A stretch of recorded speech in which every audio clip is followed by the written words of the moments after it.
Bom dia, povo, tudo bem? Hoje, na aula de interpretação de texto referente à página 200 da capa 2 de vocês, a gente vai falar sobre o tema distorções de leitura.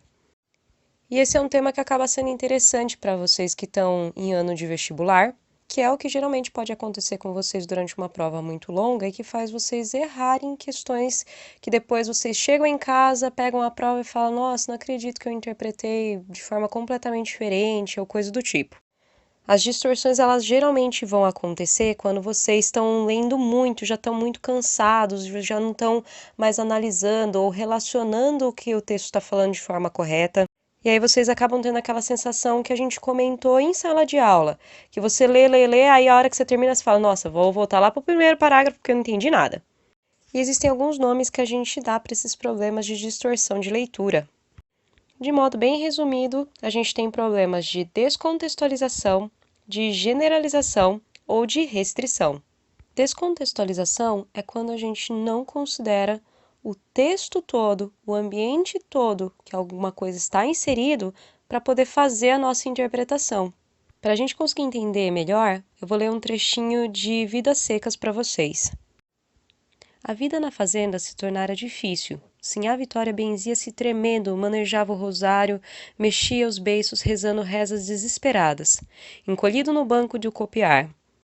Fabiano espiava a caatinga amarela, onde as folhas secas se pulverizavam, trituradas pelos redemoinhos, e os garranchos se torciam negros torrados. No céu azul, as últimas arribações tinham desaparecido. Pouco a pouco, os bichos se finavam, devorados pelo carrapato, e Fabiano desistia pedindo a Deus o milagre. Mas quando a fazenda se despovoou, viu que estava tudo perdido. Combinou a viagem com a mulher, matou o bezerro morrinhento que possuíam, salgou a carne, largou-se com a família, sem se despedir do amo. Não poderia nunca liquidar aquela dívida exagerada. Só lhe restava jogar-se ao mundo como um negro fugido. Saíram de madrugada. Esse trecho aí que eu acabei de ler, ele fez parte de uma questão da VUNESP, e a banca perguntava, para o vestibulando, qual era o sentido desse céu azul. Para a gente é muito normal associar céu azul com um dia bonito, com um dia gostoso, com um dia de verão, mas o sentido que céu azul ganhava neste contexto, ele era bastante negativo. Um céu azul sem arribações, ou seja, sem nuvens, era sinal de que a seca estava chegando. Por isso o desespero do Fabiano e da Sinhá Vitória. Então, o aluno que não prestasse atenção a isso e só usasse senso comum para responder essa pergunta, cometeria um erro de descontextualização. Ele iria ignorar o sentido que céu azul toma nesse texto. E um subproblema que a descontextualização acaba gerando na leitura é quando a gente embaralha ideias que não estão necessariamente relacionadas, mas que, às vezes, por conta de uma leitura ruim, a gente acaba relacionando elas. O texto começava dizendo que assim a Vitória se benzia, rezava, pedia para Deus uma solução, e no final das contas eles tinham uma dívida e eles iriam ser punidos caso eles não pagassem, então eles tiveram que sair fugidos da fazenda. E vocês sabem que questões de alternativa, eles usam os chamados distratores. Então, vocês poderiam encontrar uma questão objetiva, ou seja, de alternativas para vocês marcarem. E falando assim, até que soa com sentido a gente linkar essas ideias. Mas, na realidade, o próprio texto não te dá subsídio para interpretar dessa forma. Se a gente procurar entre o primeiro e o último parágrafo alguma dica que está dizendo, que está justificando que eles são punidos devido à religiosidade deles, se a gente ler esse parágrafo inteiro de novo, a gente não vai achar nada sobre isso. A gente só está vendo um personagem que reza, que se apega a Deus, mas que de qualquer forma ele tem uma dívida com o patrão. E aí a gente pressupõe ligações que não existem, embaralhamento de ideias. O outro problema acontece muito quando tem discussão sobre temas de redação ou até discussões na sala mesmo, que é o problema da generalização. E aqui eu acho que não tem melhor exemplo do que retomar o quadro do Banks, que foi o que a gente fez a princípio na interpretação. A gente generalizou o quadro dele. Acho que todo mundo vai lembrar que a gente linkou coisas jogadas dentro de um rio como sendo poluição. E só num segundo momento vocês viram que era um cone, que era um carrinho de compra, que era uma interdição ao consumismo. Houve uma generalização do sentido que o artista quis colocar no quadro. Já a restrição é quando a gente diminui todas as possibilidades de sentido que um texto pode ter. Eu vou continuar trabalhando com textos imagéticos, com imagens com vocês, porque acho que fica mais rápido a apreensão de vocês do conteúdo. Todo mundo já viu o quadro Girassóis de Van Gogh em algum momento em apostila de arte ou na escola. E se eu perguntasse para vocês sobre o que é esse quadro?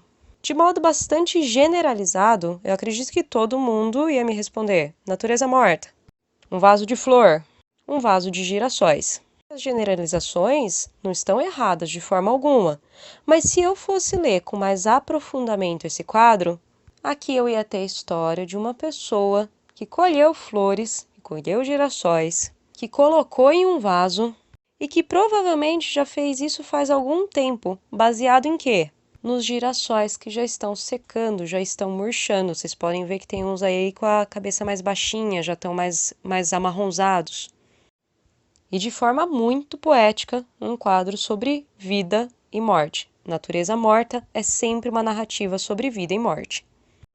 Só para ficar mais claro, vou dar mais um exemplo usando o quadro. Eu vou usar o quadro As Meninas de Velázquez. Bateu o olho nesse quadro, automaticamente você já consegue pegar algumas coisas.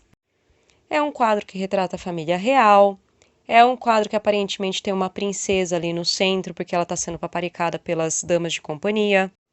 É um quadro que se passa na corte, já que existem várias pessoas ao redor dessa princesa, um ambiente luxuoso. Mas esse quadro ele guarda um segredo de sentido muito interessante, que foi como o pintor usou a dinâmica na construção do quadro. Então, a primeira coisa que é fato é que é um quadro que está retratando a princesa, que é essa menininha aí do centro.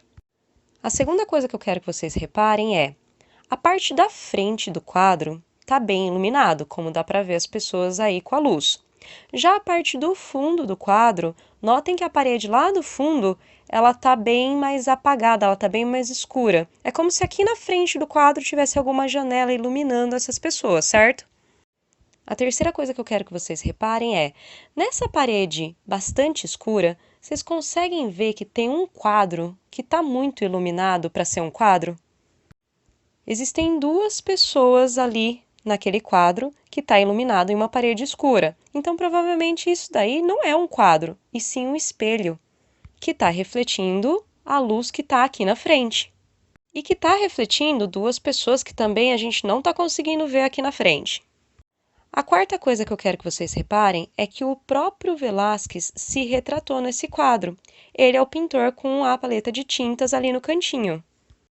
E a última coisa é que olha o que tem na frente desse pintor, a estrutura de uma tela.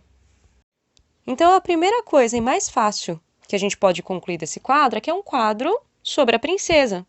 Mas olha que loucura, o pintor provavelmente está fazendo um retrato do rei e da rainha, que são as pessoas que estão refletidas no espelho lá no fundo desse cômodo. A tela que ele está fazendo está de frente com esse rei e a rainha. Então, o objetivo do Velázquez não era retratar a princesa em si. Era um quadro que contava a história de quando ele estava pintando o retrato do rei e da rainha. Mas olha a loucura. Nesse quadro, olhando de frente para ele, quem está na posição de rei e rainha? Nós, os espectadores desse quadro, os receptores desse quadro. Então, o Velázquez, muito inteligente, pintou todas as pessoas que se colocavam na frente do quadro dele como reis e rainhas. Ele está fazendo o nosso retrato. E aí a gente percebe, acho que muito claramente, quão restrito a gente estava em não considerar todos os detalhes do texto. Então, basicamente, a restrição é quando a gente pega um ponto e toma ele como todo. E a última coisa, que eu nem coloquei naquela lista, mas que acontece com muita frequência, é muito normal acontecer, inclusive em conversa, por exemplo, no dia a dia da gente, é a intromissão discursiva. É quando a gente diz que lê o texto de fora para dentro. Então, a gente já traz uma opinião e entra em contato com o texto, carregando toda aquela opinião que veio antes. E a melhor forma de dar exemplo disso é pensar em palpites sobre filme. Quando o colega chega e fala, putz, não assiste aquele filme que é uma bosta. odiei aquele filme, nossa, não faz sentido nenhum. Aí você senta lá para assistir aquele filme já com uma opinião meio que formada sobre ele. E você se deixa influenciar pela opinião que você tinha ouvido ao assistir aquele filme. Talvez se você tivesse assistido sem ter ouvido a crítica, por exemplo, a sua interpretação poderia ser outra. E é isso, povo. Com base nessa explicação, eu acredito que já dá para fazer os exercícios da aula, tá bom? Os exercícios também começam na página 200 e vão até a 201 e vai estar lá lançado no plural para vocês.